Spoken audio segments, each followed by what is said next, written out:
প্রায় আপনার 40-41 সাল পর্যন্ত আমাদের দেশে থাকবে। এই যে যে তরুণ জনগোষ্ঠীর সংখ্যাধিক্য থাকবে, এটাকে বলা হয় জনমিতিক লভ্যাংশ বা ডেমোগ্রাফিক ডিভিডেন্ড। এই ডেমোগ্রাফিক ডিভিডেন্ডটাকে নিয়েই আসলে আমাদের ডেমোগ্রাফিক ডিভিডেন্ডটা যেই যেই দেশে আছে বা ছিল।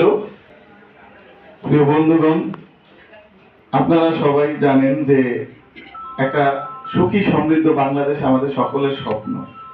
এই স্বপ্নকে বাস্তবে রূপ দিতে হলে কিন্তু আমাদের কাজ করতে হবে। কাজ করার আগে কিন্তু চিন্তা ভাবনা করতে হয়, তাই না?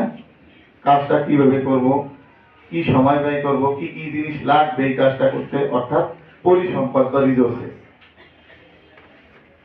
কয়দিন লাগতে পারে, একটা টাইম ঠিক করি আমরা যে এই তারিখে আমরা শুরু করবো, এই তারিখে শেষ করবো। এই যে আমি আসার সময় আমাদের